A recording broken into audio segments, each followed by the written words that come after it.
മഴയൊക്കെ മാറി ഇപ്പം നല്ലൊരു കാലാവസ്ഥയായി വന്നിട്ടുണ്ട്. ഇനി കുറച്ച് പച്ചക്കറിയൊക്കെ ആവാല്ലേ.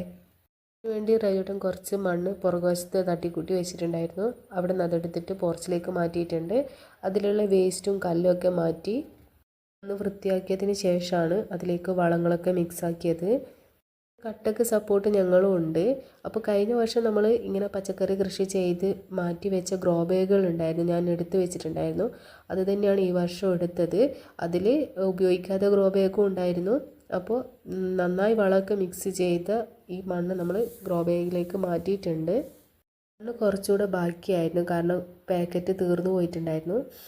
വിത്തും ഒരുപാടുണ്ടായിരുന്നു. കഴിഞ്ഞ വർഷത്തെ വിത്തും ഈ വർഷം റയോട്ട് ഓൺലൈനിലേക്ക് കൂടി വാങ്ങിക്കുകയും കൂടെ ചെയ്തു. ചാക്കിലൊക്കെ മണ്ണ് നിറച്ച് മാറ്റി വെച്ചു. തക്കാളി, പച്ചമുളക് അതെല്ലാം ഈ ട്രയൽ പാകിയിട്ടുണ്ട്. അതിനുശേഷം കുറച്ച് ചീരയും എടുത്ത് പാകിയിട്ടുണ്ട്. ചാക്കിലേക്ക് ഇപ്പം നേരിട്ട് വിത്തൊന്നും നട്ടിട്ടില്ല, കാരണം എന്ന് വെച്ച് കഴിഞ്ഞാൽ എല്ലാം എടുത്ത് മുളപ്പിക്കാൻ വേണ്ടി വെച്ചിട്ടുണ്ട്. ബാക്കി വിത്തുകളൊക്കെ മണ്ണാക്കിയതിന് ശേഷം ഇടാമെന്ന് വെച്ച് അതും മാറ്റി വെച്ചു. പച്ചക്കറി കൃഷിയൊക്കെ ചെയ്ത് കഴിഞ്ഞാൽ പിന്നെ ഈ മണ്ണ് ഞാൻ ചെടിക്ക് വേണ്ടിയിട്ടാണ് ഉപയോഗിക്കുക. നമ്മുടെ ഇവിടെയുള്ള മണ്ണ് അത്ര നല്ലതല്ല. നമ്മൾ വീട് വെച്ചപ്പോൾ കുറച്ച് നല്ല മണ്ണ് ഇറക്കുകയാണ് ചെയ്തത്. അപ്പോൾ നമ്മൾ പച്ചക്കറി കൃഷി ചെയ്തിട്ടുണ്ടായിരുന്നു. ഇപ്പോൾ അവിടെയൊന്നും ചെയ്യാൻ പറ്റില്ല, കാരണം അവിടെയെല്ലാം മണ്ണ് വെച്ച് പിടിപ്പിച്ചിട്ടുണ്ട്. അപ്പോൾ ഇന്നത്തെ വീഡിയോ ഇത്രയേ ഉള്ളൂ. ഇതിൻ്റെ ബാക്കി വിശേഷങ്ങളായിട്ട് അടുത്ത വീഡിയോയിൽ കാണാം. Okay, by.